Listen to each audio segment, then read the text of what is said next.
Hi, I'm Charlie Sarroff, the cinematographer of Smile 2, and you are watching the Cinematography podcast. The following podcast contains explicit language. You're listening to the Cinematography podcast presented by Hot Rod Cameras, a program about the art, craft, and philosophy of the moving image and the people who make it happen. Coming to you from the world headquarters of Hot Rod Cameras in Hollywood, California, are your hosts, Ben Rock and Ilya Friedman. Hey there, Ben Rock. What's up, Ilya? Friedman. It's time for another fine episode of the Cinematography podcast. Who's on the show today? Very, very excited. We've had just an embarrassment of riches of horror DPs, and this was our returning champion, Charlie Sarroff, who shot Smile 2, which, when I was conducting the interview, was the #1 movie in the country. Unfortunately, it was bested by the new Venom movie. But very excited to talk to him nonetheless. I actually saw the movie twice. Oh, wow. All right. But man, oh man, I really love this movie. It's a lot of fun. You know, like I in my limited research, they had about the same budget as the first one. They tell more or less a completely different story, and they up the ante on a lot of stuff. Charlie and I talk about sort of the visual language that they took from the original, the stuff that they decided to enhance from the first one, and I think it's a very satisfying movie. As we this episode will drop before Halloween, so we're still technically in spooky season, as everyone likes to call it, or as I like to call it, all year. But Halloween is a year-round thing for you, huh? If you're still in the mood for a horror movie, I mean, like, horror movies are still good on November the 3rd. Mm-hmm. You know, like you could watch them. You can watch them on Christmas. That's what I do. It's only a couple days after Dia de los Muertos.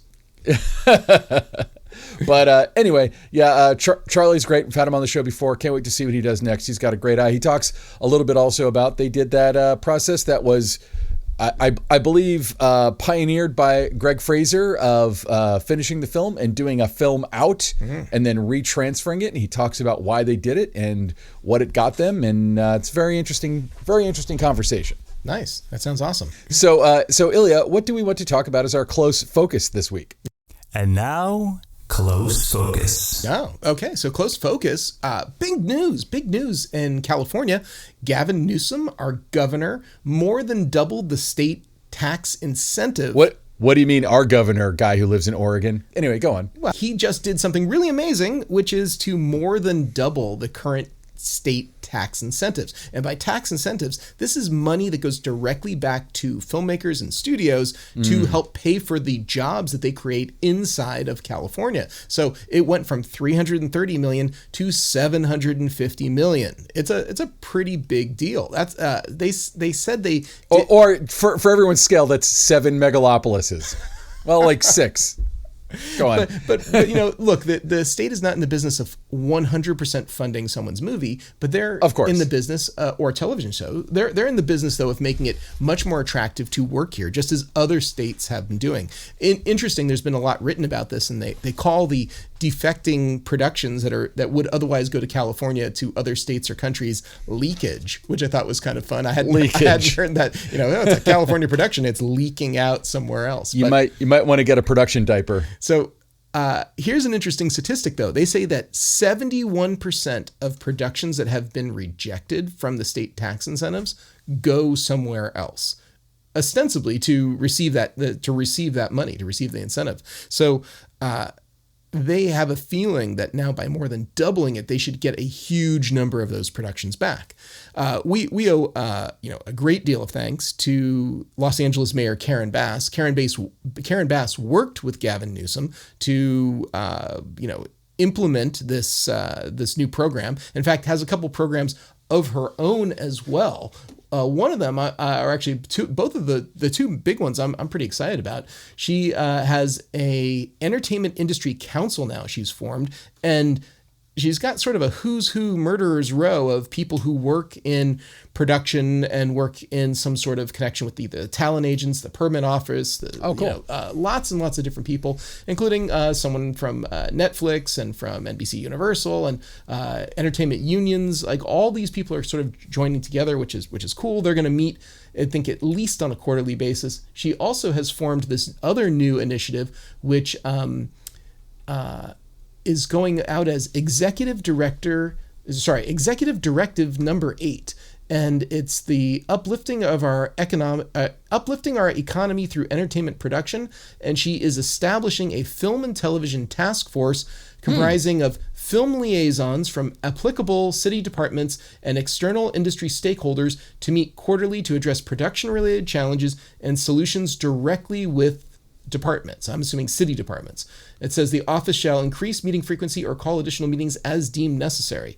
And this is going to include liaisons from pretty much all the major, city functioning offices, like the Board of Public Works, including sanitation, engineering, contract administration, street lighting, and street services, Office of Finance, city planning, fire department, police department, building and safety, cultural affairs, service department, parks and recreation, water and power, transportation, and the library. So I assume that it's going to be about cutting through red tape and to make permitting and being able to make taking advantage of city facilities so much easier. And I don't think a lot of people knew this, but independent filmmakers in particular were able to take advantage of free locations by the city for quite a while. There's actually a whole list of locations that essentially you get. It's deceptively free though, because there were always, obviously you'd have to have insurance, but then you would usually have to hire some kind of a site rep. So there was usually somebody who you'd have to pay, and if you were blocking traffic, you'd have to hire cops. No, not like that. I'm talking about like government buildings, like at the courthouse in Van Nuys. I knew a production there that got free run of like a building that would have more or less probably cost thousands and thousands of dollars for a location fee. And like interiors. Yeah, and for people who aren't in LA, like if you're renting pretty much any location that's like more specific than like living room of a regular house or something, you're probably looking at, I would say, between $1,500 and $10,000 a day minimum. Then usually a site rep. Then also on top of that, usually some kind of giant insurance requirements, and it goes up and up. I mean, like I have a shoot coming up, and no one batted an eye at $200 an hour for the location, plus a site rep. Yeah, that's kind of all normal. So getting a free location, especially something free that like has a look to it, that could be an interesting, that's more than what you could just like say to your friend, hey, can I shoot at your house or your apartment or something like that. That actually is kind of a big deal. Yeah, and they've been doing that for years. But it seems like this is all economically focused about getting people jobs. And if you're making $100,000 movie, you're not going to be able to go IATSE. You might not be able to go SAG.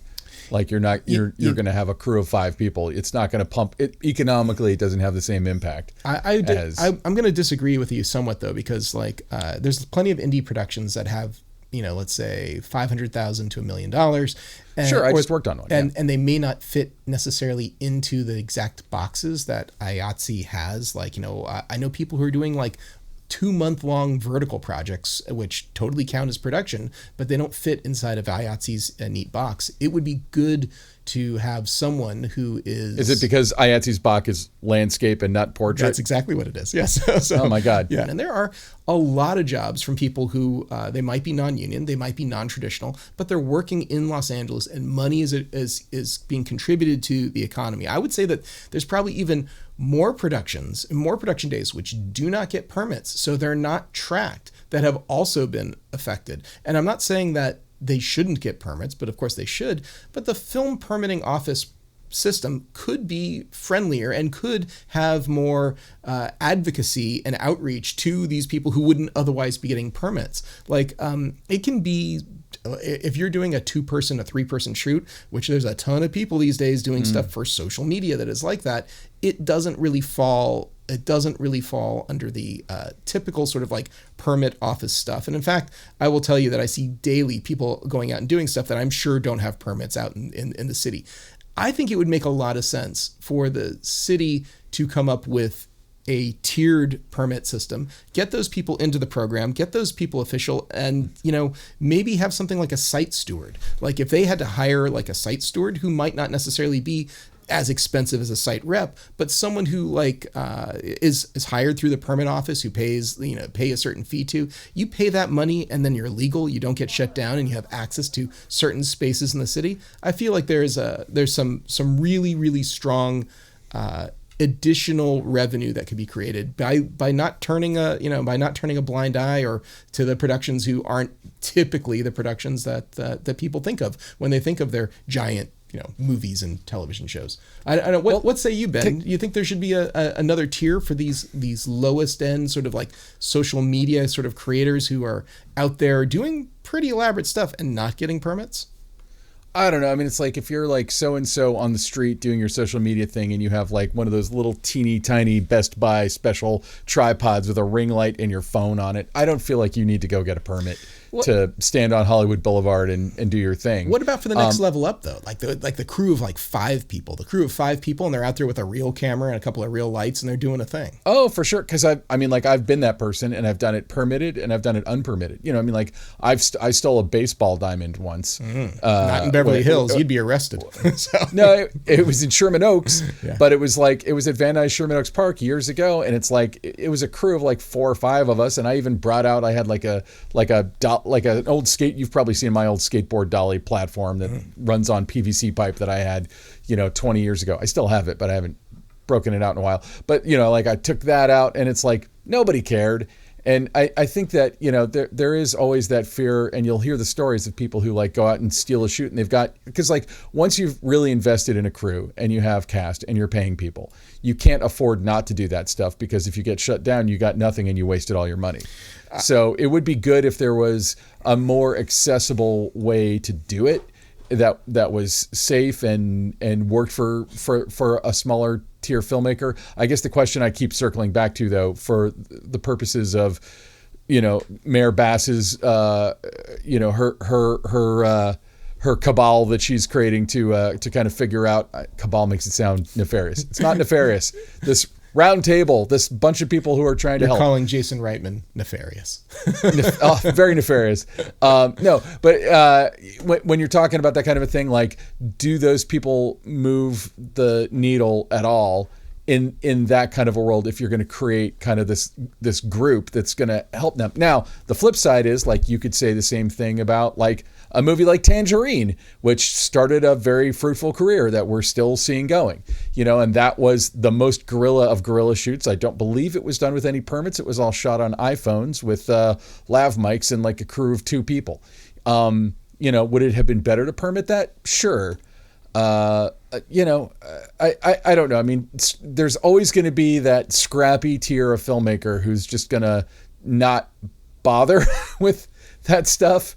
But like, to me, I feel like this is aimed at the fact that our industry is flailing in California right now. The industry in general is flailing. In California, there are thousands of professionals who work in the industry or who work in fields adjacent to the industry, dependent upon the industry. And I feel like they're feeling the pinch, because it's going to start to really influence, frankly, how people vote and how people, and if people stay in California. We both know a ton of people, including yourself, who have vamoosed from California over the last few years for one reason or another. Obviously, you're still here all the time because you have a business here. But I know a lot of people. I know a lot of people who left, and like, when we talked about this off mic beforehand, my biggest question was, well, how does this tax incentive compare to Georgia?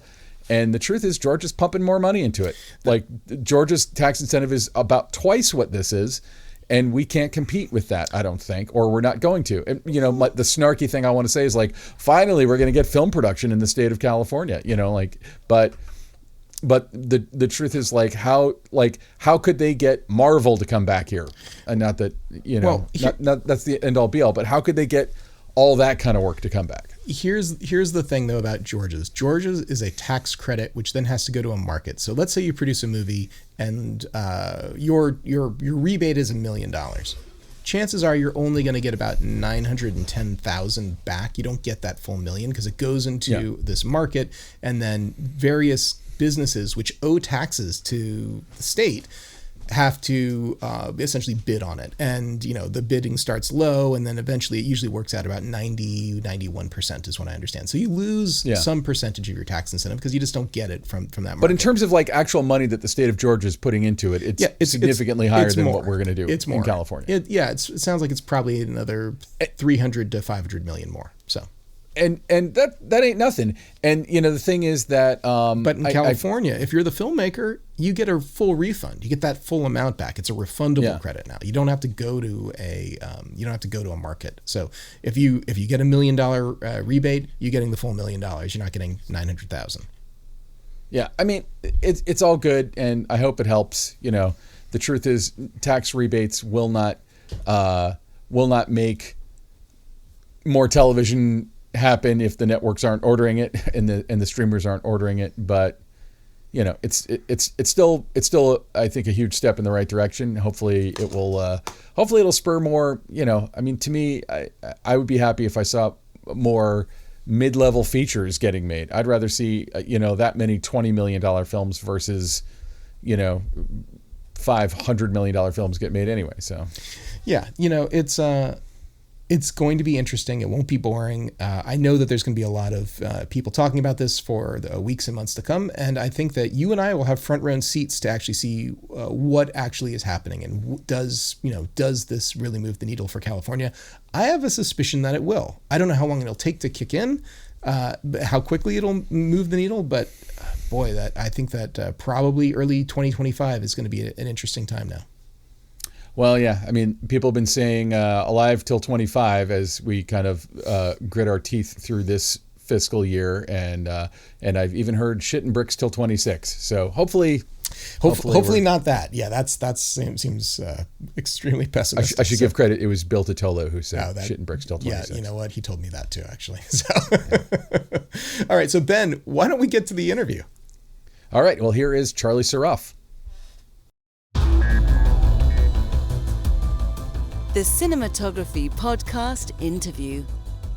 Well, thank you so much for coming back on the show, and congratulations on the runaway success. It was kind of horror film versus horror film at the box office. I don't know about the rest of the world, but in America, Terrifier 3 was #1, and then you guys came in and killed the clown, as it were.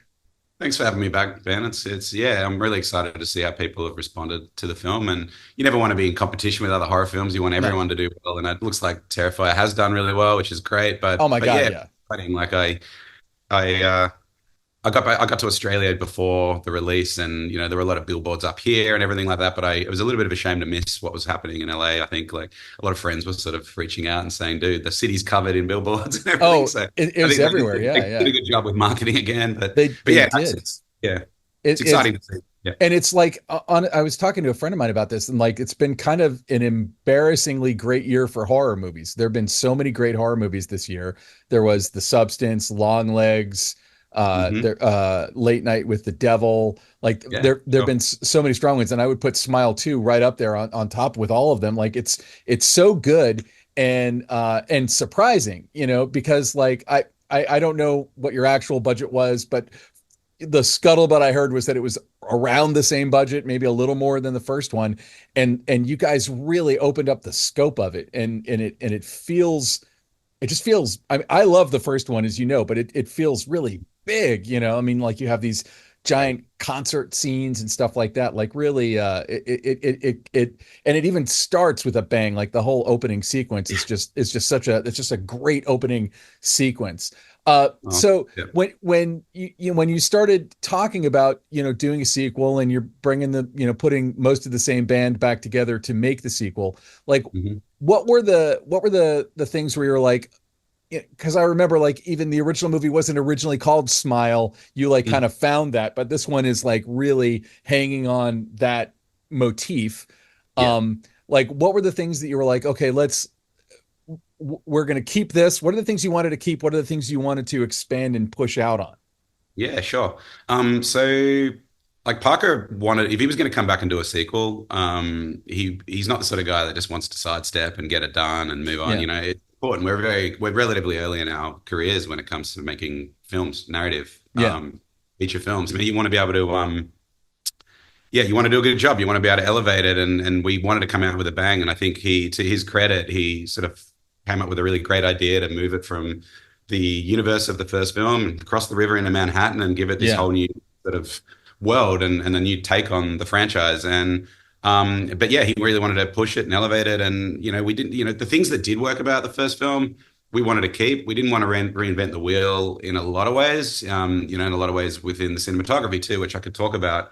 But we definitely wanted to push it and go bigger. And I think you mentioned things like the concert scenes and stuff like that. Like we wanted to do it in a credible manner. Like she's a pop star that's super famous that lives in Manhattan. Hmm. We didn't want to skimp out on that. We can't just put her in a band room and make her some semi-famous. I mean, you could argue that you could create a great story out of any type of person doing anything, but in this case, Parker created a superstar, Skye Riley, and we really needed to show that. So, yeah, we wanted to sort of step it up and go bigger. And you mentioned the opening scene. We wanted to Oh, be able to create that opening scene was so great. And by the way, the first time I saw it, I know this isn't a cinematography thing, but it was in a Dolby theater that oh yeah, had the most thumping subwoofer ever. great. I And love the like, doc oh, experience. oh my I'm glad God. you saw it there. It makes a It was like difference, being doesn't hit in it? the head with a baseball bat every time Yeah. there was a big bass thing. It was like jarring in the best possible way. I love those cinemas. Like we did the Dolby Grade as well, Yeah. and it's always so fun to feel how dark it is in there, and Yeah. contrast and stuff you get. So I recommend people watch it there. They've got a really cool setup, and of course Oh, the it's audio. wonderful. Yeah. Yeah. The everything, because I saw it. I told you off mic first. I did see it twice. And the other time Yeah, I saw it at actually a really nice theater, but it was yeah, like, did not compare to the Dolby experience at all. yeah. It definitely makes a difference for sure. You really feel it. So yeah, that's great. But yeah, we just wanted to really make people like a lot of people probably have gone to the sequel a little bit skeptical because a lot of sequels franchises they come out and they do sidestep a little bit, we find, Yeah. not all the time of course, but if not to compare it to a brilliant movie like Terminator 2, but we wanted to do a little bit, make it stand on its own and like not just be like, okay, it was a continuation, cool, it was all right, or not as good as the first one or whatever. We wanted to give it a good shot at being something different and better and elevate it. So yeah, hopefully we did that. But yeah, seems like the response has been great, so that's cool. And just really happy with like the people love going to horror films. It's like really special to be a part of something that people are going to the cinema for. All those other films you spoke of, like Longlegs and Late Night for the Devil and Terrifiers and everything. It's great that people are showing up and it's a real cinema experience Well, with horror. I I'm think super that's grateful. one of the things that people really like comedies, and comedy isn't really having its moment right now, unfortunately, but Sure. comedies and Yeah. horror movies are better in a crowd, Mm. and going to see your movie and then like it's just like hearing the screams or the vocalizations or looking around because your movie gets pretty gnarly pretty much right out of the gate, and it's got some just amazing shocking moments, but like Yeah. It let's gets more talk funny about than this one too, right? It gets more laughs, maybe nervous laughter, but there's deliberately some, I think, like, yeah, Parker kind of made it a little bit more absurd, and there's definitely some more comedic so I beats. noticed some motifs in this that I didn't notice in the first one, and maybe if I went back and rewatched the first one, I haven't seen it in a couple of years, maybe I would notice those too. But there were a lot of camera inversions, upside down camera shots. There were a lot of shots into mirrors, Yeah, which are always interesting because I don't know, just the way my mind works. I'm like, did they have to paint themselves out, or are they just being clever about where they put the camera? sure. Um, and also there were a lot of like live performance sequences, not a lot, but maybe like two or three, where you have like pretty hardcore stage lighting, like lighting design like you would have for a Lady Yeah, Gaga sized concert. that kept me Um, up. did it? Well, Yeah. so Well, let's start with that actually, okay. because to me, like I've done a lot of theater work, and so I don't pretend to know anything about theater lighting, but like I understand that some of the difference between the two, Yeah. and like kind of high, very like kind of I don't even know what you'd call it, like fashiony, Sure. glamoury that kind of stuff. So But yeah. did you design that? Did you work with a lighting designer on that stuff? Like someone who does stage stuff? Like how did you go about creating the looks for that kind of stuff? So like very early on, like when Parker had sort of wrote the scene in and we knew that we had to sort of go big, we wanted to create a proper show. We Hmm. didn't want to skimp out on it or sort of go into a smaller band room and just VFX the whole thing. We really wanted it to feel credible. So it first started like discussions with Parker, the production designer, Lester Cohen, Alexis Forte, Yeah. the costume designer, and we'd sort of work on the different show elements. There's like two main scenes that have taken place on that scene. One is a rehearsal, one is the finale, and we all worked closely on like the color palette and the color of the lights, and obviously the choreography is a massive part of it as well, which came in. And we all got on the same page. But like as far as I'm concerned, like I had to. I'm not like the language of theatrical stage lighting is a bit different to feature film lighting and Yeah. film work. The lighting sources are different. They're all called different names. Like I know the basics. I know where the light should sort of come from and what it should do and what it should feel. But you're right. I brought on a amazing lighting designer, Brian Spett, who does a lot of live shows and performances. So he came in and sort of helped with like designing the rig and knowing where things should go. If I was like, I think there should be movers out in the audience and to create these sort of like droney kind of just moving lights and stuff like that. And he would be able to be like, oh, that's that type of light. Maybe they go there. And it's like, thank you, because it's different to me going, hey, I needed like a vortex there with a, double breaks through some diffusion frame or whatever. It's a different language. So a lot of it was more like working with him and explaining, this is the look we want. How do we achieve it? And he obviously he's like, I'd love to collaborate with people. I think something important about being a cinematographer is like surrounding yourself with great people that know, bringing on a great gaffer, a great grip, in this case, a great lighting designer that does theatrical shows and stuff like that and stage lighting. So yes, like all of the above, like we worked with professionals in that space. Like a lot, we shot those scenes in Albany in upstate New York. Mm. We were able to book out their arena there, MVP Arena, and it was amazing to see how quick they turn those places over. It's a bit like in a place like Los Angeles or New York with Madison Square Garden. Like it'll be a hockey game one night, then the NBA, then a live concert. I forget the artist's name, but there was a live concert there before we had to bump in. And that night they took it all down and they brought in the stage and they worked so quickly. So that was an amazing experience working with all those people and when designing the stage and the lighting and seeing how they go about it. We had a massive time crunch there. We only occupied the space for about 5 days, and that was including bump in, bump out. So we're only able to shoot on that stage for, a few days. But with all the stuff that we had to do, it was a real tight squeeze. So, working with those people is incredible, just seeing how they operate because they're used to having to turn something around so quickly. Mm-hmm. But yeah, and then from there, like we didn't obviously have an audience of 15,000 people. We worked really closely with an amazing VFX house called Rodeo, based out of Montreal. Robert Brock is the VFX coordinator, and we worked really closely with him on how to sort of plate the audience in a really natural way. And, we would move 500 extras around the arena and a lot of VFX did go into it, but the actual space is real. And the people you are seeing are real too. It's just been, Yeah, I was wondering about that because especially the second time I saw it, I was like looking at that because it's like there's sort of a wave of people kind of around the stage and then it gets a little hazier, like it would, the atmospheric perspective or whatever. And there's lights kind of blaring in. But also I was wondering, like, I wonder how much they filled it. Like it's hard to look at that and not think about the M. Night Shyamalan movie Trap, where we haven't seen yet, but I need to watch. It's something in the zeitgeist with pop stars at the moment. yeah.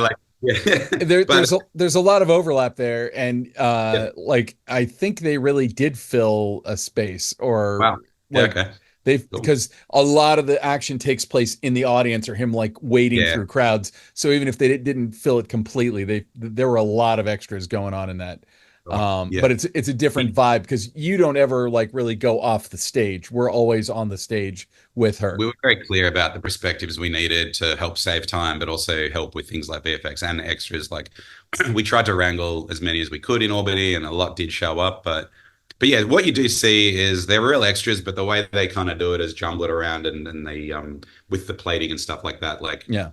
if you look really closely, which you probably will never be able to see because of the way they do it, like you might see the same person 3 times, a lot more. Like the same Yeah. person could spread out like 100 times. But when they're like just a dot in the distance, you'd never ever know. Exactly. Yeah. If anything is too obvious, we can go in the color grade and change the color of the sign. Or there was a massive process of like, people just scouring the audience to make sure that people are moving properly. Oh, and really? that people weren't too close to one another. Like they're basically their clones weren't too close to one another and things like that. But a huge chunk, like the very finale, like the final shot where we're looking out to the audience, the final shot of the audience, I should say. Most of those people, that's basically a full, audience shot because we're a bit tighter and stuff like that. But so yeah, it was a bit of a process, but it was an amazing, rewarding experience. I'm really happy how they all came up, and people like Dave Cole, our colorist, really brought those scenes to life as well. What he was able to do, particularly with the rehearsal scene, the one that's sort of in red and blue, and I was so impressed. It's gorgeous, gorgeous stuff. Yeah, it up. Yeah. He brought a little trick in from the Batman that he sort of learned. It was a bit of a rule breaking thing he kept saying, but it works. And I was just like, the way it really popped the red, it still keeps the red within a safe zone, but it's just so rich. And I was really impressed with that. So another thing we did with the concert scenes, and in a lot of scenes in general, we want things to bloom a bit more than the first film, like highlights and the stage lighting. But, her wardrobe, she wears a lot of sparkly kind of amazing costumes that Alexis put together, and we wanted to really, so I used like similar filtration of the first film, like, low cons, and then sometimes we would shoot, like, depending on the shot, like, wide open on old lenses, kind of gives you this bloomy feel, like the photography scene, everything sort of just blooms out, almost overexposed, but not clipping. You don't want that clipping kind of feel. We printed to film again and scanned back. I was going to ask you about that. Yeah. Yeah. So a little bit of a different process this time. We went to the same intermediate stock, but we skip bleached the process, and it. Oh, really? Essentially, like the color science that Photochem are working with will, you think of films with the skip bleach are like, 7 and of course. 3, very, very contrasty, very desaturated. We didn't really go down that route, and it's more what it did to the highlights. And oh, really? That's what I was sort of trying to get back to. Like, I had to sort of ask the question a bunch of times myself. I'm like, well, why not just come out like really desaturated, which is a look that I love, but it wasn't right for Smile 2. But instead, it sort of borrowed an element of that, and which was these bloomy highlights. So when we looked at the before and after of just being digital, just going to the intermediate stock that we went to last time, and then that plus the skip bleach, the lights on the stage and her wardrobe and just things like that would just sort of really, like the halation is something we really, really like. So we went for that. And again, it's not just to make it look like film, it's just another way of creating a new look. Like I think of it as just borrowing some of that technology, making a sandwich and trying to find something unique to the particular that works for the film. And I think, there's a bit of textures there. There's a bit of gate weave. Like if all these things that subconsciously you're kind of used to when watching a film shot on film, a little bit of that is there, but, it's still very much, we shot on the Alexa 65 again. It's like for its field of view and all that sort of stuff. And I think it just borrows a lot from all of the technology and, makes a soup out of it. And when something feels right, it's like, yeah, that's like we worked a lot of different tests, and if something felt right, we went for it. But it wasn't about sort of just trying to, it wasn't about just trying to make it look like film, but we wanted to borrow elements of that. Well, let me ask you something that's a little maybe technical. I'm interested to hear the answer. So you're filming it, and you're going to do this film out and bring it back in technique. So does that change the way you light it or shoot it at all? Are you like, okay, well, we need to make sure that our highlights end here, or are you just shooting it the way you would if you were going to do a digital finish and then running it through that for the extra secret sauce that it brings you? Sure. I would just shoot it normally, to be honest, because of the different control that you have in post, especially with Photochem and the way Dave will operate with it is like, it's not like a one size fits all kind of approach. Like you would shoot it normally. Obviously, you always want to make sure you're in a good place with exposure, and it's I'd still use the filters and all the things that I would want to use. But when it goes out to film and then comes back, we bring it back into the color suite and balance things. And, I was going to ask that too. Like, do you grade it? So you're grading it twice in a way. Essentially, yeah. You're giving it a bit of a look over. The second pass is obviously a lot, quicker, and you kind of, and you don't have to. Again, it's not a one size fits all approach. Like if if you're on a time crunch and maybe it's a lower budget film that's, really small, you want to try and make it work, you can just shoot, go to film, come back. It'll need to be dust busted and cleaned. Otherwise, it'll probably have a lot of little white speckles all over it and stuff like that, which some productions have opted to keep depending on what they want. Yeah, and there's like different stages to it. If you want to just go for it and come back in, it's probably going to look great. And it's a little bit like shooting on film where it's always an element of surprise. In the case of Smile 2, it came back into the color suite, and if something needed a little bit more of a balance or a look at, we did it, but it was minimal. It doesn't really shift it around that much. It's not like it dramatically affects exposure or completely mushes up the image. It's quite subtle. That's interesting. Yeah. I mean, and I feel like, we're early days for that process. Like, really the only people we've talked to who do it are you and Greg Fraser. I'm sure that there's plenty of people doing it though. I really like it. I mean, hearing my name next to him is always just like, oh, imposter syndrome. But we share a colorist, so I'm just really grateful that he had all that experience, and Photochem has that thing set up there. I mean, they're obviously it's a post house with that does color and other things, but they have the film lab as well, so they're very clued in on that technology and what they can do. They have those facilities. So when we did the first film and we found out it was going theatrical and we were working with Dave, it became a possibility. So I'm just lucky all of that worked out. We're in the right place at the right time with the right people and Paramount were open to it. And we went for it again on the second one. I would almost love to see a side-by-side of Smile or Smile 2, even just a couple of frames of, here's the digital output. Here's after we ran it through the film out process. It's a lot cleaner. And I think all right, for example, Skye's apartment, we shot that on a stage in upstate New York in Newburgh, set in the Woolworth building in downtown Manhattan. The backdrops that we look at out the windows are LED walls, and they work quite well. Like I was. Oh really my God, they looked amazing. Yeah. I was sometimes when I'm looking at stuff like that, I'm like, is that a translate? And then it's like, no, everything's moving. That's definitely not a translate. Yeah, it makes a big difference for sure. Just having light out there, the atmosphere of the city causes that little twinkly bouquet that you kind of get, and it makes a difference. So no, it sells. We went for them, and you add the film scan to it. It just another step happens where it just molds into the curtains a bit more. It just sort of, I don't know, infuses into the image that little bit more. I think it can help VFX and makeup and all these things, even though everyone did a brilliant job. Sasha's work with the makeup and everything was amazing, but you add the celluloid to it, it just sort of smooths things out a bit. I think it helps marry in all those old elements. It still doesn't lose its clarity. It's still a sharp image, but when you look at the before and after, that was really interesting to see. And we didn't want it to be super grainy or anything. There's definitely more texture in it now, but the Alexa 65 is such a clean camera that it would be weird to sort of be like, hey, we're on this large clean sensor, but it looks like 16 mil. That was going far, but it was other things that were really important. So again, since the success of the original Smile, which again, you guys didn't know that it was even going to be called Smile when you were making it, and sort of, I'm assuming that between the way it was marketed and the things the audience responded to, were there specific motifs about it that you leaned into maybe a little more? You're like, oh yeah, that idea, which we were trying out, thought it was kind of cool, but wow, that worked way better than we thought it did, and kind of went further with it on this one. What were some of those kind of motifs and techniques or whatever?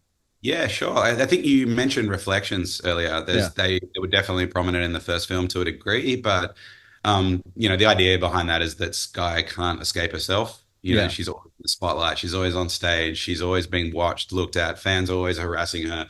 As she's unraveling, we really wanted to make that even more intense, and just so lots of mirrors, lots of reflections. That was one of the motifs, the mirrored hallway, her bathroom, huge, breaking glass, and just constantly being, just not being able to escape herself, I guess. That came with some trickery and it was difficult. We're definitely having to put the camera in places to hide it. But as you said, there's some certain instances where it's just obvious that we had to paint a reflection out. So we would lean on VFX to help with that. But that's definitely one of the motifs. The upside down shots you mentioned, there's probably a few more of them. It's just, we found that effective in just really making people uncomfortable and it's just, her world's turning upside down. It's quite Especially literal, like the but it's upside fun. down drone shots. Like, I don't know That what was it is fun. about an upside down drone shot that's Yeah. just Yeah. Into discomforting.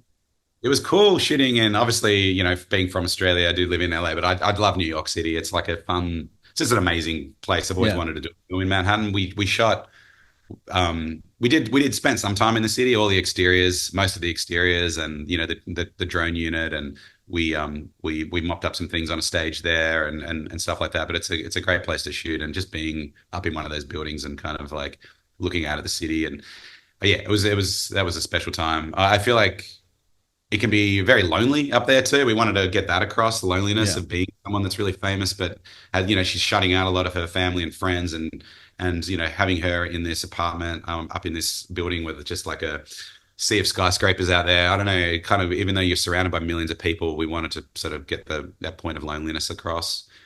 Yeah, there's some of the things like we lensed in quite a similar way.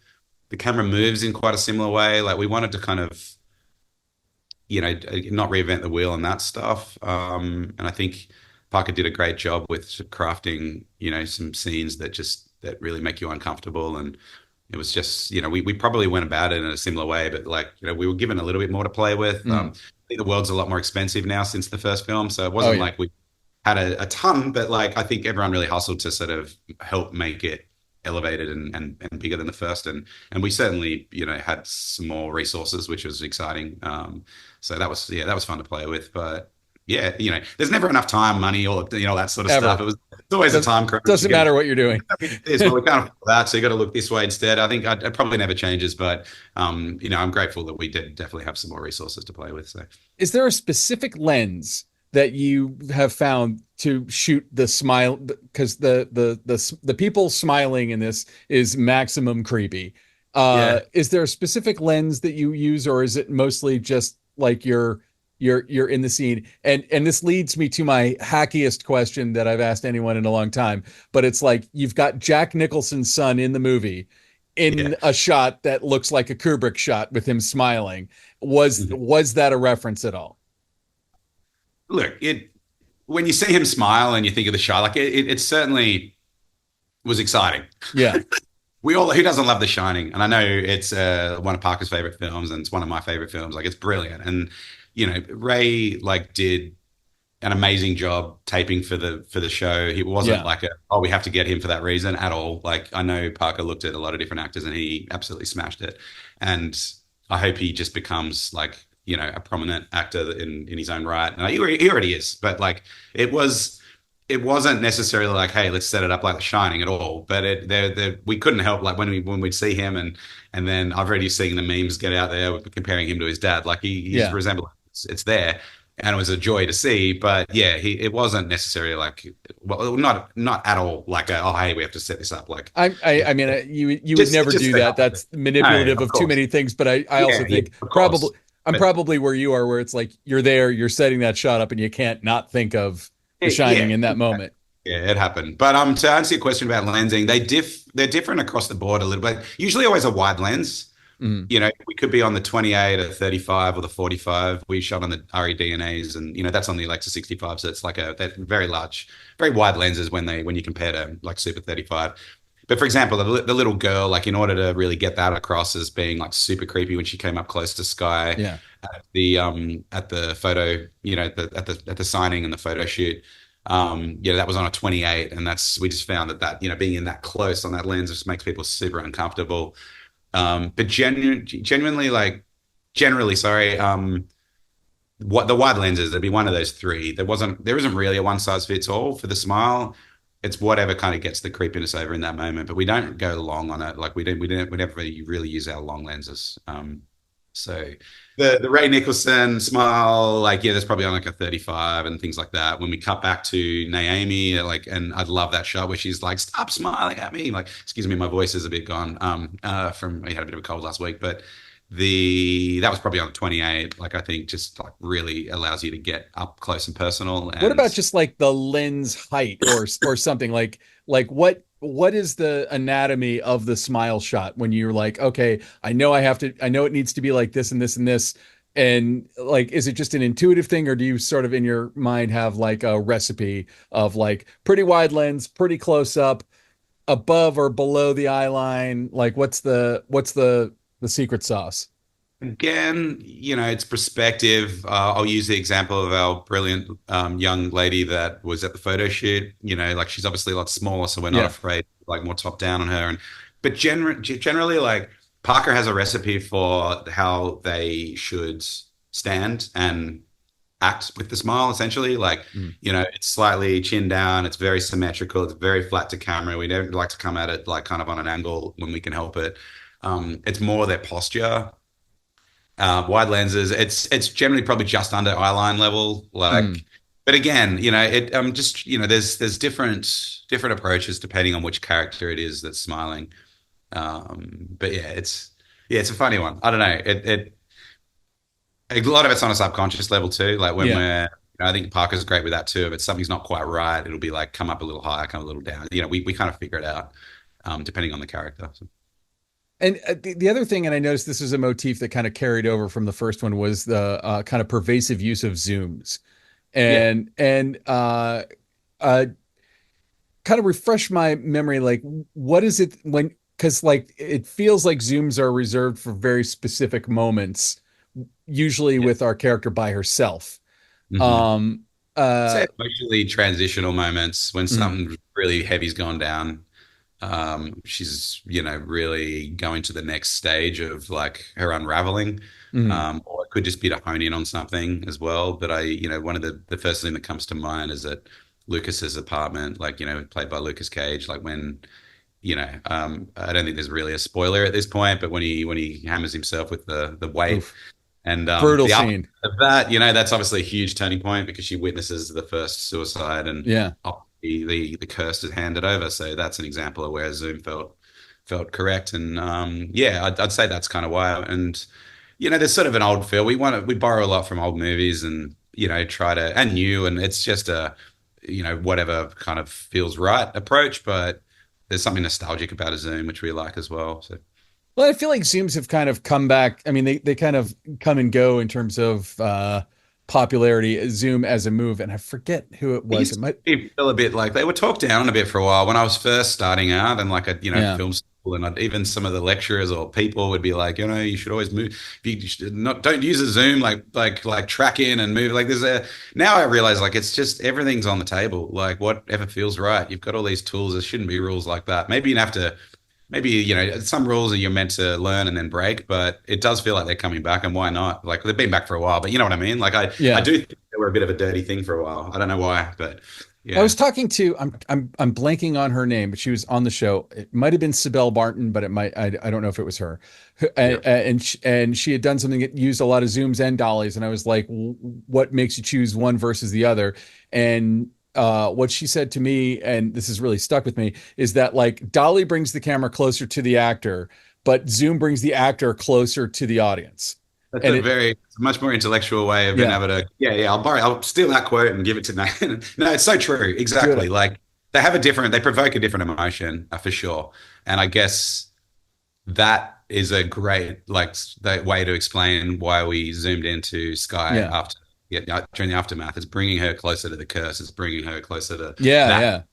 You know what I mean? Like, so that's why it feels right. I think just yeah, again on a subconscious level, like I think like we go into things and even during rehearsal and stuff is like what feels right and yeah. But that's a great way to explain it. I'll have to remember that. So Feel free. I hope it was Sibel Martin. If it wasn't, I apologize to whoever it was who said it to me. But for misattribution. But yeah, I mean, to me, it's something that I always think about. Like because in a modern movie, how many different ways do you have to move the camera? You've got gimbal or steady cam or slider or jib arm or what drone. There's a million ways to do technology. it. So Yeah. choosing a zoom is like that's a choice now. Whereas I feel like go back to the Nicholas Rogue days of the 1970s, and it was like, Uh, oh, it'll be faster. yeah. It's so amazing when you go back and watch films. Like I watched 12 Angry Men again Mm, recently. It's mainly set in one room, but the way the camera moves around and so you don't get bored, it like watching I'm just so in awe of how they used to move the camera back in the day, like when you think about like the Tarkovsky films and like the famous is it I Am Cuba and like the amount of Oh my time God, that effort shot that is sort of gone freaking into those. amazing. I know, and I feel like some of that is lost, and it sort of feeds into the whole economics of how we have to work so quickly now, and because we can move the camera with all these different tools, it just feeds into go go go, and it would have been such an interesting time to make films like before all this technology was around, and you had to really think outside the square Yeah, to where no matter what you did, the camera was, like a 25-pound brick that had to be handled exactly. with It's on extreme film. care. There's no monitors to watch it, and like Yeah. I'm just so in awe of that stuff. Like it's still difficult now, so I can only imagine what it would have been like back then. And That I Am and Cuba shot. I mean, like I feel like I watched that, and it's mind-boggling. But also, even going back to like Buster Keaton or Charlie yeah, Chaplin, some of yeah, the yeah. innovative stuff that those guys did before nobody really even understood what the camera No, was. yeah, You it's know, so special. Like, yeah, it's cool to go back and watch that stuff. But like one thing I noticed about 12 Angry Men is like everything, it's wobbly and stuff, but it doesn't matter. Like, it's kind of cool. Like these tracking shots that come over the table yeah. in the room, and you can see the seat shake. It's not perfect, but now like if there's a bit of a shake in these sorts of moves, everyone's like, you gotta, I don't know, probably even myself at times too, but like the imperfections where it's sort of interesting to see that. And yeah, anyway. What I love about a movie like that too, is that you can basically shoot an entire movie in one room, and it doesn't feel like it was block shot. It feels like it's using the room to tell the story. The room's a Yeah. character. That's why I'm And, bringing it up. I'm just so impressed that you yeah. don't get sort of bored. Like it's a brilliant script, but I think the way it's shot is like really holds you in it for sure. Like it does its job. It does what it's meant to do. That's for sure. Well, cool. Are there any? I'm sure you've been doing a lot of press about this. Are there any questions or anything that what are the things that you're the proudest of about Smile 2 that like no one's talking about? The things that the kind of the hidden gems that if we knew it, it would blow our minds. Good question. Like I'm sort of proud of all of it. Like it was like I think again Parker did a great job in wanting to really elevate things and not just Mm. sidestep. So there was never a dull moment. Lots to figure out. Every scene had its challenges from the opener right through to the ending. Like they all had their challenges. There was it wasn't really a scene that would go by where you were like, oh damn, that was kind of easy. That was like not that I want that at all, but it wasn't. We just laugh about it. Like Yeah. people that I work closely with, like Dan Shanoff, the ACAM operator, does such a brilliant job, and like we would just look at each other and be like, yeah, none of these are really straightforward, are they? And it's like a good thing, but it's not like, Yeah. okay, next scene we get a bit of reprieve. It was just always like, there's a challenge with how we move the camera, how we would block, how it would light. I'm kind of proud of the opening one. Like that was a really Oh my difficult. God. No, so was that how much of that was one or how much of that was Pretty much all the seamless way edits? through to Kyle coming out the window. Obviously, we had to stitch that because Yeah. the beginning, we saw a car, like the car that we used, like Parker really wanted a wide lens right in close to Kyle at the beginning when he wanted to pull out through the window, which was replaced with VFX. But that was one shot, pan around, come back. We were on a dolly for that. But then it was like we unclipped to handheld.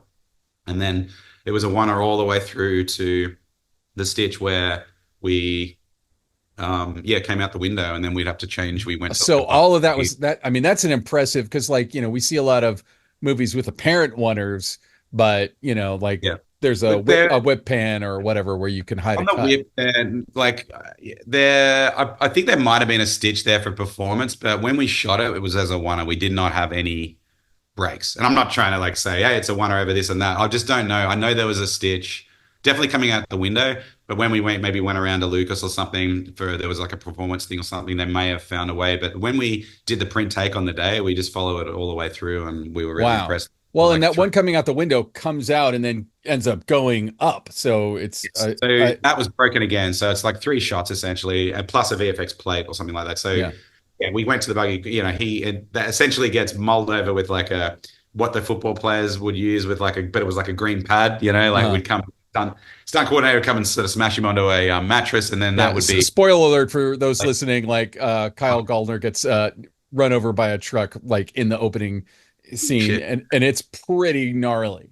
Yeah, and then we went to a crane, but that was like there was a cutting point within that because we needed plate and stuff like that. It was But a crane and not a drone. It was an actual crane. that was a crane, yeah, Because it goes up really high. Because I mean, like yeah. you're basically showing, shall we say, the logo, the the central image of quite the absurd movie. in a great way. Yeah, I think Yeah. like a lot more blood and guts than maybe. Oh, But it was just it was a cool way to bring in the title for sure. oh, so cool. Yeah, we're really proud of that, and that was tough too because it was lit like on the we rehearsed for a day where we didn't shoot anything, where all the team like would get there. There's it was a big dance. Like that house, I think was a great location for a lot of reasons, but it was still quite tight in there. Yeah. But we had SFX crew up in the ceiling on the beams, like firing the squibs off. We would, our boom opera would be dancing around and trying to stay out of shot. And Were you um, operating, or were you? no, Did that you was have it? Dan. I got to give him credit for Yeah. that. It's I love to operate, but like that was him, and that's the Alexa 65 on his shoulder. Amazing job up and down stairs. We Yeah. probably did, at least not some of them weren't full takes. So Parker would know to cut kind of early if something wasn't working right because there's not really any point in going forward if a squib didn't go off or someone was in shot or a cam. There's obviously things go wrong in a shot like that. So he would just call cut early if we didn't think we were going to get it. Yeah. But those the takes that we went all the way through, it was like, yeah, it's a tough job. And yeah, we rehearsed a day and it was snowing. Like it was really cold. You can obviously see the snow on the ground, Yeah. but on the rehearsal day, it was like bucketing down, and we're just like, oh God, it was our first day. First day of shooting Oh, was wow. days, yeah. So we got thrown in it. But yeah, we had to do things like cut the front of that car off that Kyle's in because, to get the camera in that close with a rig to be able to slide back and like, it's a budgetary thing too. Like maybe there's another way of doing that with a, crane that can kind of scope out and stuff, but we only had that for one day for the finale for when, he gets hit and things like that. So we had to sort of think outside the square of how to, go from being on a dolly to unclip to handheld to then work very closely with VFX to find that stitch point when he comes out the window and Yeah. things like that. So yeah, it was a tricky one. And obviously the sun, it was a cloudy day, fortunately, which helps with a shot like that because then you don't have to change exposure as much. But there's obviously a large iris pool and Yeah. in outside and in. And fortunately, the print take was quite late in the day as it's getting a little bit darker. So, some of the early takes, there's like a massive iris pool and you kind of notice it. And I was a little bit like, oh God, is this going to play as well? Is it going to be too obvious? Like you can get away with a bit. Everyone sort of expected to see that. But like I feel like we were able to hide some of the challenges within the action. So the technical challenges within the action. And, I think Kyle does such a cool job in that. And yeah, I don't know. That was a fun. I'm proud of that. But like across the board, like I just think we brought most of the same crew back and everyone rallied and yeah, it was exciting. I don't know. It was a fun shoot. And there was another scene that like really jumped out at me too was the argument scene in the car that is basically a flashback way later. But that was it was, well, I mean, you talk about how you chose to cover it because it's kind of unconventional for that kind of a scene. Sure. So again, Parker comes to me and he's like, look, we're not cutting. We're not breaking that shot. Like it has to feel like one take. Again, there might have been a performance cut or some reason to go in the A-frame of the vehicle when it's panning back and forwards, but we certainly shot it like in a way where we didn't cut and it was a challenge. He wanted that right, like the camera right in between them on a wide lens and like it's a little sports car. So having to find a solution for that was a little bit of a journey, but we got there. We actually used the Sony Rialto for that shot. That was where basically you take the sensor off the Venice. They used that camera in the cockpit of the fighter jets in Top Gun and things like that. Oh, so wow. it's a really brilliant camera, but you can just basically take the sensor off. So you've got like a little brain and you put the lens on and then you feed the cable to the recorder. So that really helped. But we basically cut the car in half. We cut the ceiling out. We put an electric slider at the top that was remotely operated, and yeah, we just had the camera sitting them on a remote head, and it would just pan back and forwards between them, and then the camera pulled back as they went off the cliff. But that was all done on a stage against blue screen. We couldn't use the LED walls as such for backgrounds for those because of the way the camera moved. We weren't really in a volume. We just had to set it up kind of. But what we did do is use LEDs out of shot for interactive light. So we shot the plate for that, the mountain road, on an array of cameras that would, that like a 9-camera array would drive up that road. We were there on a cold Saturday night when it was sort of snowing and stuff like that, but it was fun. And then the going off the cliff, we used a drone for that. So we drove up that road and got our plate shots, and then a drone would take over to fly off the cliff. So we literally flew a drone down into some trees, and I think the take that they used, it literally just recovered The operator was like, whoa, like, because Oh, I wow. think to get clipped a tree. And so he got very close, so which was great for the shot because we wanted to feel like they were actually going straight in. But yeah, so it was a whole different bunch of plates, and you know, I put a bunch of like puck lights on that car to try and get a little bit of brake light on the mountain wall and the railing and stuff on the side of the road. And what else did we do? We replaced the car headlights with brighter lights, so to match the drone. So when we did do the drone shot, we had a light on the drone, and in order to match temperature and how it looked, we took that light off and you know, put it on as he basically uses car headlights. And it was a big puzzle, but it was a fun one. So hopefully it all worked out, because there was lots of different and VFX like helped me out massively in that, like the way they seamlessly put, you know, marry the plates in and help like sort of push the lighting in certain ways, you know, like emphasize the red or emphasize like, you know, when we were shooting it and panning back and forwards, like we would have like a car headlight that would kind of fade up and down on them, and they did such a great job in sort of marrying in when cars were passing and emphasizing that and all that sort of stuff. So yeah, it was a big collaboration. Thank you for coming on here. For people who are looking to see more of your work or interact with you online or whatever, is there Instagram or a website or any place that you'd like to plug? Yeah, sure. I mean, I'm on Instagram. It's just my name. You can find me easily. If I'm always trying to reach out. Like sometimes I get a lot of questions from filmmakers or film students, and I do my best to respond if anyone has a question. Like I feel like you always have imposter syndrome with this stuff. I feel like I'm kind of early in it all and learning so much along the way. But if there is anything I think you can move past the imposter syndrome. I mean, like, I mean, I don't know. I don't think it'll ever go away. Like I remember reading a interview with Roger Deakins, and he was sort of saying that like every film he'll be in the director's viewfinder, like looking through, going, I hope this works. Like, so gave me a lot of faith, and well, it's probably good for people to hear that, though, because I mean, it's like, you know, I think of you as outrageously accomplished, and I think that, you know, so, everybody has that feeling, but also, and correct me if I'm wrong, but like when I'll have that feeling up until the moment I'm on set, and then when I'm on set, I can't think about it because I'm focused on the job at hand. Yeah, no, you're right. I think like after day one, you just sink into it, and then you go into adrenaline mode, and it's just it's a war that you just have to keep fighting. And yeah, you're right. Like, and there's definitely times it's not constant. It's just, you know, I think it's actually a healthy thing, because then it makes you step up to the plate.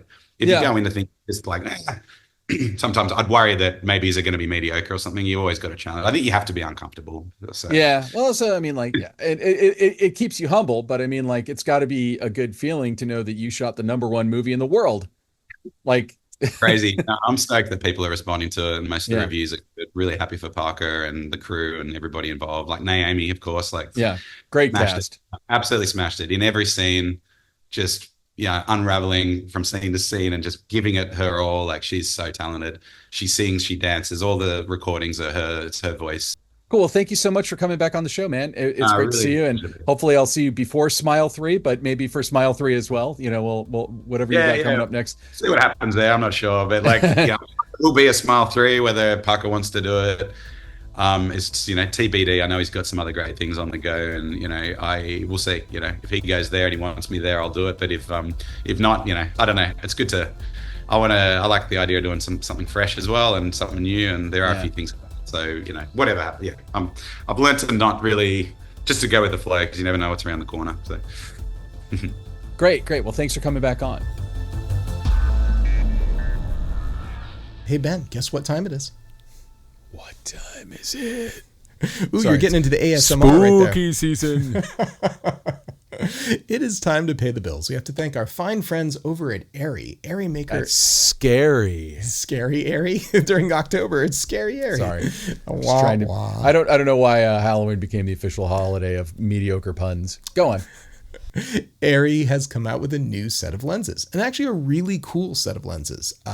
Some of my team went to go take a look at them recently, and they are smaller and more affordable compared to the signature primes, which are big, incredible, beautiful lenses. Probably my favorite professional cinema lenses on the market that you can buy today. They're really incredible lenses, but they have a less expensive, more stylized set of lenses called Enzo.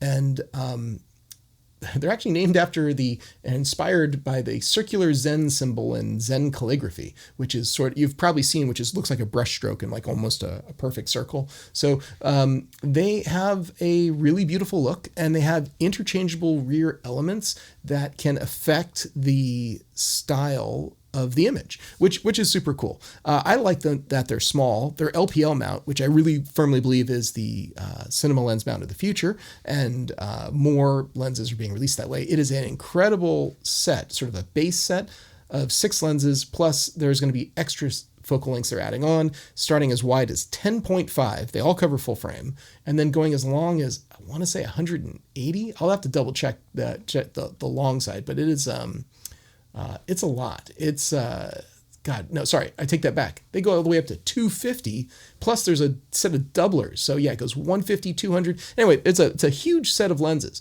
The initial 6 lens set is about $86,000 US, which is a relative bargain compared to what the signature primes are. Of course, these are professional lenses. These are not like indie film lenses. These are not the type of thing that, a couple of guys are going to run around their backyard, most likely to go shoot something. But they're all more or less the same size. They're all more or less the same T-stop. They're all T21, and they seem to have a really solid build quality. I think that these are going to be a hit. I know they're being introduced at a difficult time in this industry where people are probably not looking to spend a bunch of money since production is slow. But maybe with these new tax incentives, maybe people will get back in the habit of purchasing new gear and getting the ball rolling again. Anyway, I'm excited for these new Enzo lenses. I'm glad that Arri introduced them. There's some pretty incredible lenses out there. And these also look like they're just going to add to the legacy of Arri as sort of this incredible, innovative company in the space. So anyway, Ben, I can't think of a company that has been innovative in the cinema world as long as consistently as Arri. They are always 10 steps ahead of everybody in terms of this kind of stuff. And you're not going to go on a professional set and not see Arri stuff. And now, short ends. All right, so Ben, it is our short end time of the show. It's when we talk about our pet obsessions. Do you have a short end this week, something you are obsessed about? I have a thing that, I have a curiosity that I wanted to mention. Okay. And it's it does involve AI, but not in. It's interesting. Okay, so it's called Shotcraft, craft with a K. Mm-hmm. So, it's like craft work. And Shotcraft is an AI assistant to help you make a shot list for your film. And it's I signed up for kind of a free trial to see what it would do. And I have to say that my initial impression was kind of cool, kind of basic.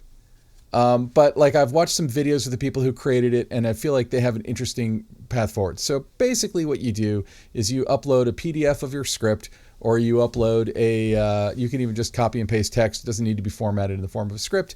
And then their AI analyzes it and comes back to you with a completely customizable by you pitch for how to cover your scene. Interesting. And so if you say, if there's a line in your script that says a hand picks up the knife, it's going to give you a close-up insert of that. And I sort of feel like I ran an episode of 20 Seconds to Live that we made years ago through it just to see if it would be anything like what we did, or if it would give me a confusing pile of crap. And no, it was fine. And I think that there are a few things that I think that are interesting about it. So watching the guy who created Shotcraft, I watched a couple of videos on their YouTube channel, and it's like they're trying to create, it's sort of like the Notebook LM of shot listing, if that, not to strain the idea, but the idea is it's not to do the creative work for you. The creative work is the fun part, but it's to take out the grunt work from the creative process. So it's basically to be here's your basic coverage, customize it however you want. go into more detail however you want, attach pictures if you want, like go on location and take pictures with your phone and add them to it. Now, that's all cool. There are already tools like that, like Shot Lister, or the one that I use, which is Shot Designer. To me, Shot Designer is more useful than this currently. But what's interesting is that, like in watching, this guy did a thing at NAB, and it's only like 8 minutes long. You can watch the presentation on YouTube. I thought it was interesting where he's like, it will learn your taste. So, like, let's say you're in the Wes Anderson school of very symmetrical center framed shots, and you like, it can't currently do this, but their path that they want to go forward on is that it eventually learns your habits and kind of pitches what you would probably do. Now, I feel to a certain degree I get a little like, what do I do? Like, like I want to push back on that a little bit, but also everyone does have a bag of tricks, and the bag of tricks will probably get you through most days depending on what you're doing. And it's an interesting idea. Also, just as a straight up just like tool for writing out a shot list and having a very accessible shot list there for your set is always helpful. Not everyone does it. And I think that all of these tools, I think this is why I landed on Shot Designer as my tool of choice, is that like all of these tools kind of focus you down a path of doing it their way. And I feel like Shot Designer gives you like just a random suite of tools to use however the hell you feel like using them. And I feel like that suits me more, which doesn't mean that it suits everybody more. But I'm interested to see if Shotcraft becomes sort of the strata of director and shooting prep apps, in that it like starts figuring out stuff that's repetitive that you'd have to go back to, or like starts taking boring tasks out of that process. So anyway, I don't think right now it's something that I would lean on for a shoot, but it's something that I'm interested enough in what they're planning to do that I might consider it the next time I had a big-ish shoot, Enough on that. What is your pet obsession this week? Well, I've actually been thinking a lot about probe lenses. And I know probe lenses have kind of an unfortunate name. I think people, when they think of probe, they I don't know what they would think of, alien probe. Christopher Walken, Communion. Yeah. Exactly. That sort of thing. X-Files. Yeah. But Laowa, actually also now a sponsor of the show, but in no way influenced this becoming my short end. I was actually having lunch with Bill Totolo this week when I was in Los Angeles. And that's our second Bill Totolo mention this week. I know. Bill Totolo's getting all the love this week, but he showed me. No love for Charles Pappert. Up yours, Charles. Go on, Ilya. So Bill showed me again. He pulled out his phone and he showed me some stuff that he did recently on the Laowa Pro to Be or Pro Tube. I think the name is Pro Tube is actually probably how they pronounce it.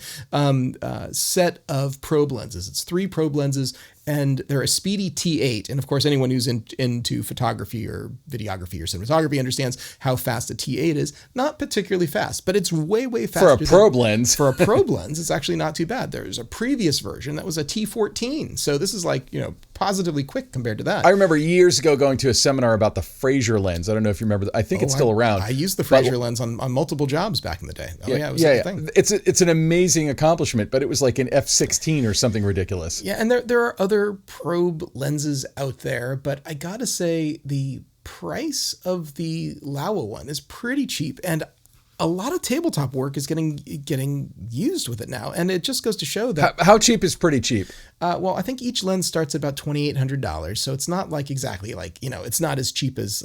I mean, that's cheap as shit for a professional grade lens, for a probe lens. A PL mount probe lens. It goes up to a set for like $8,500. Of course, Hot Red Cameras sells all these things. We usually we have demos in stock. We have a whole tabletop production area we've been building lately with these things called performing rigs. Performing rigs like shoot cereal into the air, and then you've got a slow motion camera there, and you can do all these different things, and we can put the probe lenses on it to demonstrate this sort of. I just imagine like putting a probe lens on a Phantom camera at that f-stop, and how much more light you would need, and you need a lot of light. The tabletop work in slow motion gets blasted with light, but regardless.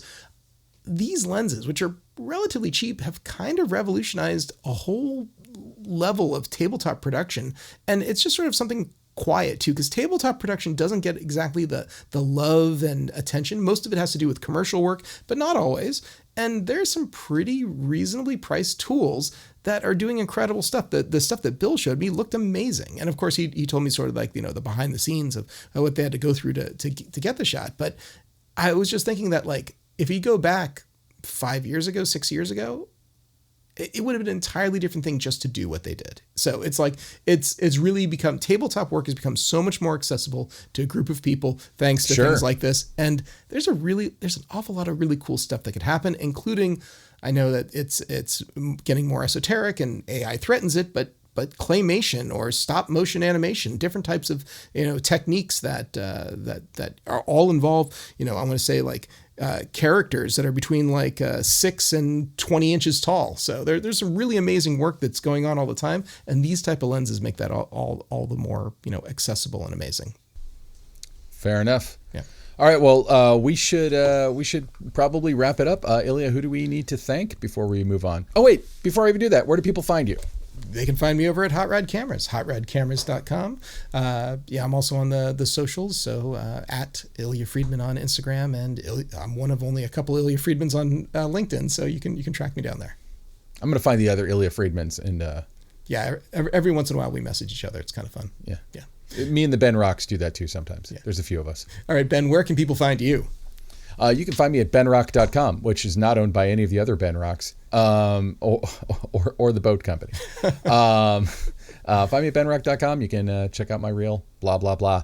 So who do we need to thank? Hey, let's thank Alana Cody. She produced this episode, and holy crap, she's working so hard on this right now. It's award season. There's stuff happening. I'm going to go see there's a screening in Portland for a movie. I'm going to go see it on Friday. I can't believe it. A press screening. That almost never happens. So that's cool. I had 2 screenings last week. So Friday I'm going to a press screening. And Alana got notified of it and let me know. So that's cool. Okay, then we got to thank Kay Zalatrachi, who made the music that you hear in this episode. And at the beginning of every episode, the theme music, all the music that you hear. And then, of course, Michael Dispenza, who is editing this episode and cutting us to reasonable lengths of time. And so, Ben, I think that just about does it for this episode. Take us out. Thanks for tuning in. Well done. It's only a little cheesy. It's really good. So, okay. All right, cool. This has been the Cinematography Podcast, presented by Hot Rod Cameras. Find your next camera, lens, or accessory on the web at hotrodcameras.com. Don't forget to subscribe to our show on iTunes and connect with us on Facebook and Twitter. Thanks for listening.